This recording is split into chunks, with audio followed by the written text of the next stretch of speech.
the books that I've read for the last 40 years, and today I have my special guest. She is a speaker, mentor, a fellow podcaster, and the founder of Wisdom for Complex Kids, none other than Miss Michelle Choairy.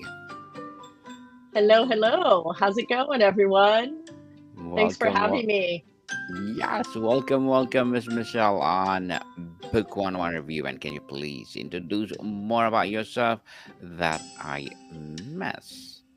Sure.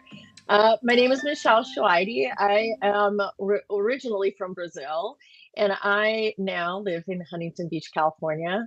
I have been here in the US for quite a few years, and I have a wonderful family. We live in Huntington Beach, like I said, and I have my husband here with me who's from Las Vegas, and I have my son who's 11 years old, and his name is Drake, and I have my daughter Rio who's 8, thinks that she's 16 sometimes.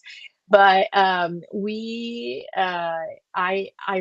coming today. I think it's for to talk about a little bit about my son and the journey that we have gone through when it comes to special education and being an advocate for your children. So, Yes, and today let's talk about understanding your complex special needs for your child. So, Miss Michelle, tell us.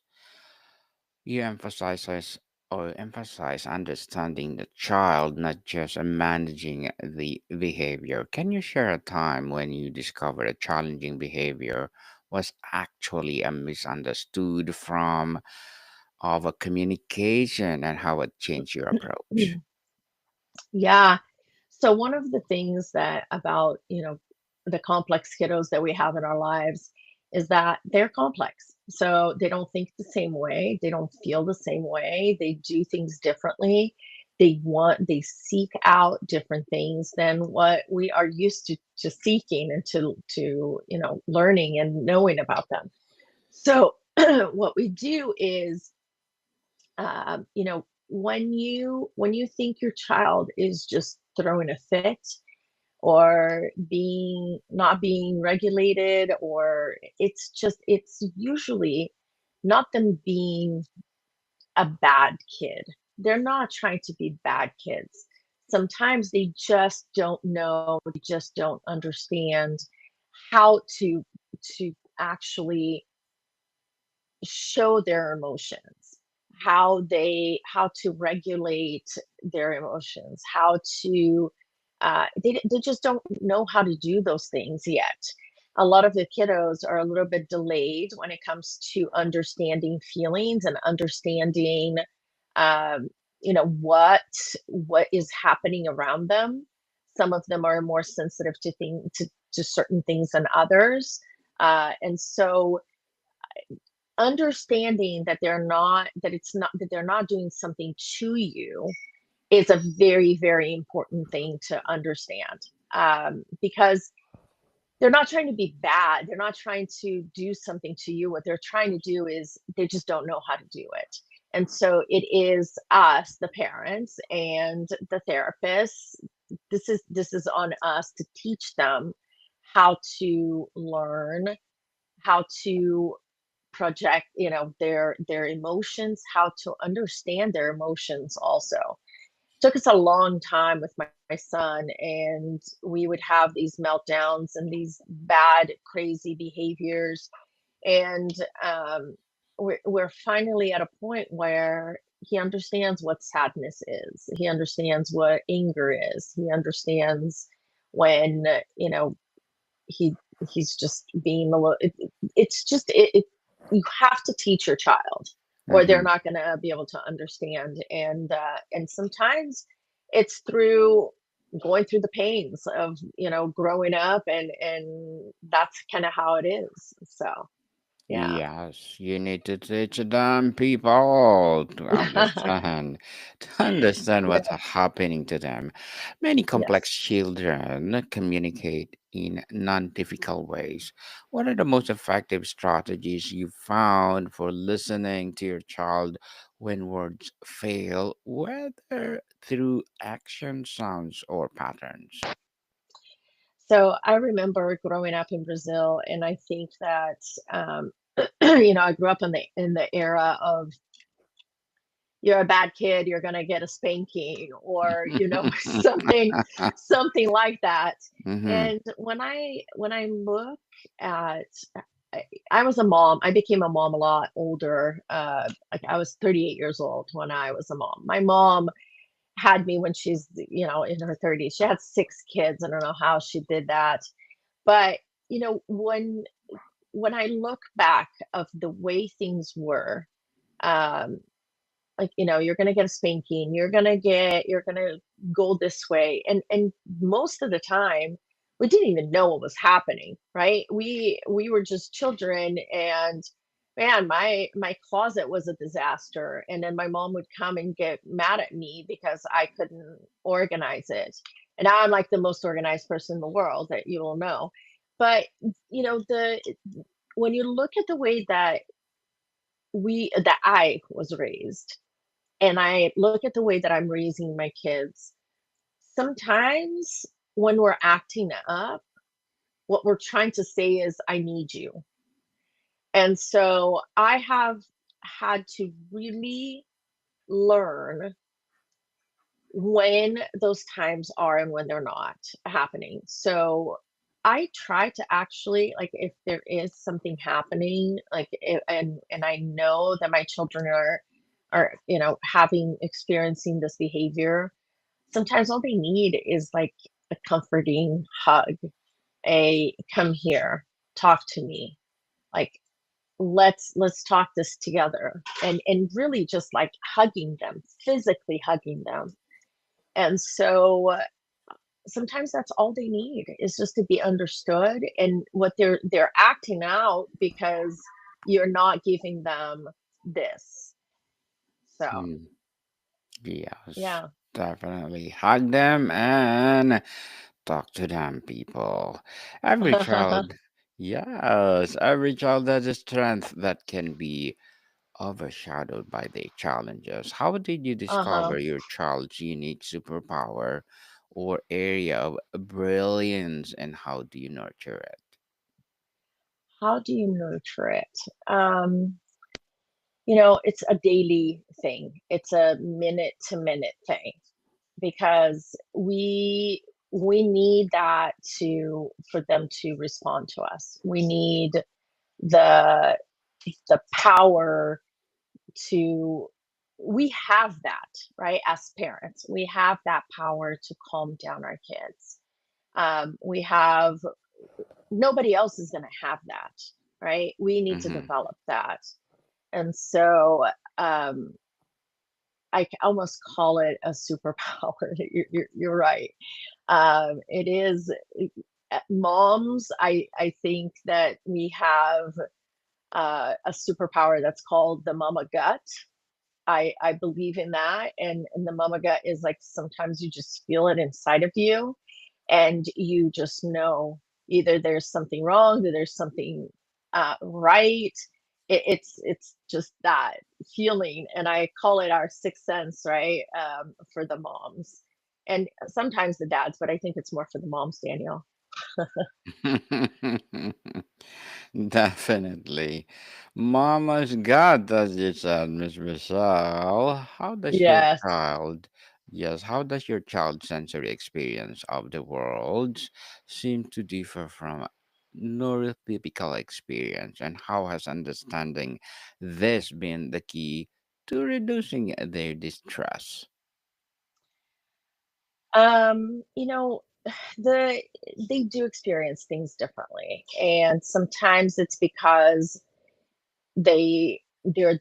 they're developmentally delayed, or sometimes it's because they have what's called sensory processing disorder. Uh, Sometimes it's just that they want to be in their own little world sometimes when and so I think that I truly believe that neurodivergent, my complex kiddos, what I like to call them, they have a different feeling about people and a lot about the world. They look at it differently, which makes it hard for us, the neurotypical parents, to understand. And the reason for that is because they have to develop other things, other sensories, other use different senses on how so they can regulate themselves, right? So my son, for example, he he he has a speech disorder. He has a genetic disorder, and but I would tell you that this kiddo can feel everything that you're feeling. So if there is a week that I'm super anxious, he's going to be anxious with me. If there is a time when I am like sad, he will feel that sadness with me. And I think that they feel differently, if that makes sense. Um, Mm-hmm. for the parents who have complex kiddos, I think that you probably see that. You see that they it is different, and who are we to judge the way they feel and they think and things like that. What we need to do for the people outside of the complex world, the complexities of the world, we we need to understand and we need to try to penetrate that world that they live in, and also understand that if the parents are not well, if the mom is well, the child is not going to be well either. And so it that a lot from the awareness, the what you are going through at that moment. They just suck all of that up. So we need to be careful. It's then people who are around the complex kiddos, we have to be careful about the type of energy that we bring around them, because I feel like they really do feel a lot stronger than we do. Miss Michelle, what the most significant shift in your own mindset from perhaps a grief, frustration to acceptance and advocacy that followed or allowed you to truly connect with and understand your child? So this is a subject I always talk, especially to parents who have complex kids, right? Which is what we're talking about today. Um, when you find out you're pregnant, I'm bringing this to you as a mother. When you find out you get excited, you start kind of, it's not that you up their lives, and it's, you know, going to be this, this, and this, and this, but you have those thoughts. You kind of picture it in your mind, and you wonder, okay, what is he going to be like? How's is he going to become a doctor? Is he going to play soccer? Is she going to dance? Is she going to do ballet? Like all of those kind of come to mind. So you have a picture of what your child is going to be, right? Then you have your child. And for me, him, he was 8 weeks early, and he spent a month in the NICU in the hospital before I brought him. So that's kind of how the life started. Then, as the ages, as came, we figured out that he was delayed, that he had some, like, he didn't speak until he was 3.5 years old. Then we started getting some different diagnoses. And as those diagnoses started coming, and as you these things that you thought were going to happen are not happening, and they're happening in a different way than what you expected. Um, there is the grieving process that you have to go through. You have to grieve And then when you accept your, then move on and become an advocate for him. So, you really, as a parent, you you go through that process, and sometimes it's uh, nothing is happening to my child. He's going to be angry. This is happening to me. Like, why is this happening for him? How is he going to be in the future? This is, and you go through all of the feelings, and you're going to go through it at some point in your life. So just, sometimes I tell people, just go ahead and breathe that. Then when you emerge and you are going to understand your partner, and then you are going to start advocating for them, for him or her.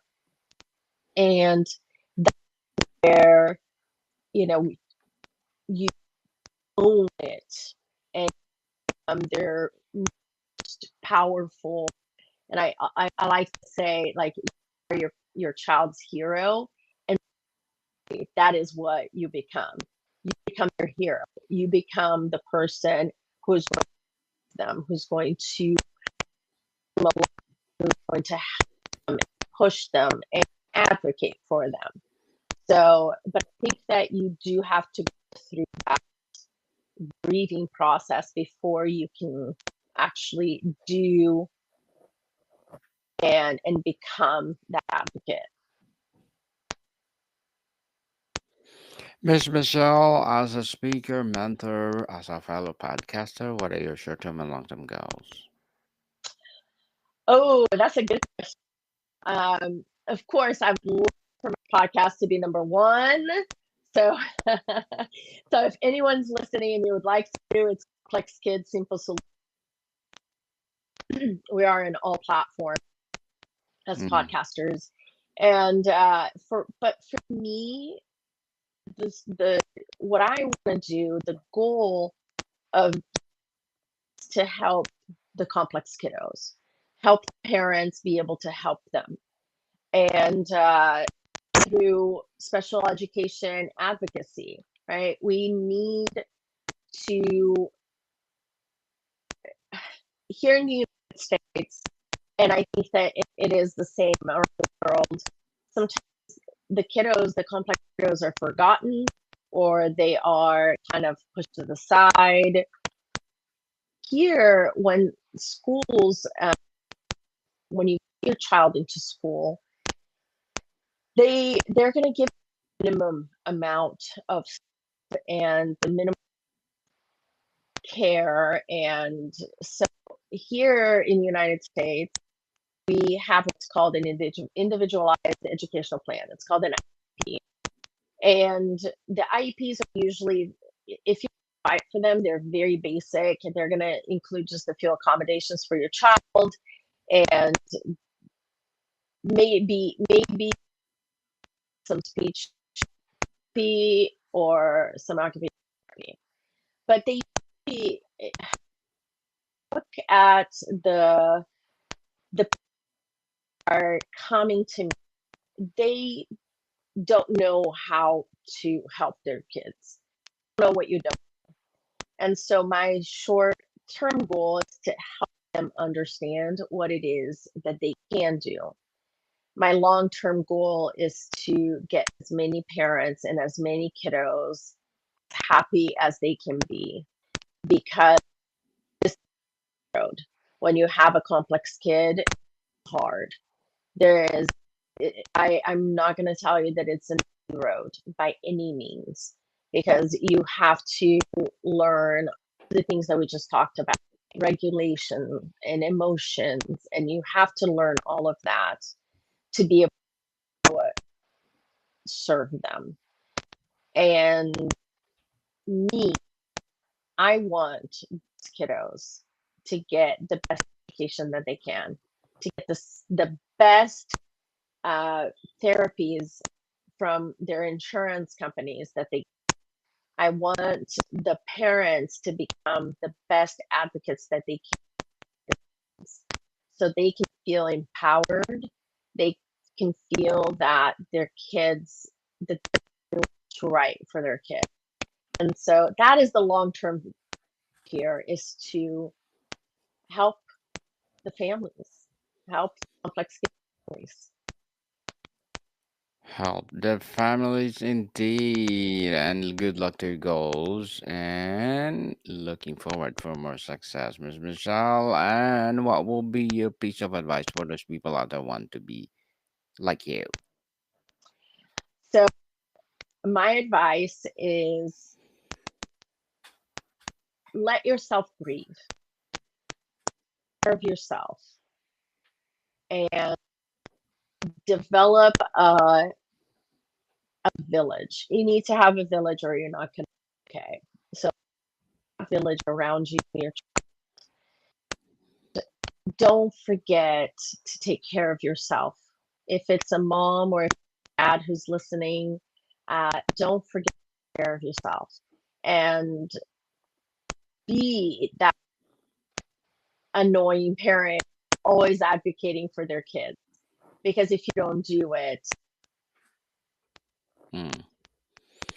Well, thank you for that advice, Miss Michelle. And what will be your recommended book or books that influence your journey? I was trying to think of so many books. I used to read so much. Since I've become a mom, I just listen to books. But one of the books that helped me, a job that I've had, and I think that one of the books that made the biggest difference in how I saw people was called Ask Questions, Get Sales. And it was asking the right questions with to so if you want something in life, you need to truly understand the people that you are talking to, who you want those things to come from. If you're going to try to sell somebody on something, you have to understand what their needs are. So asking questions in life is usually more important than just talking, right?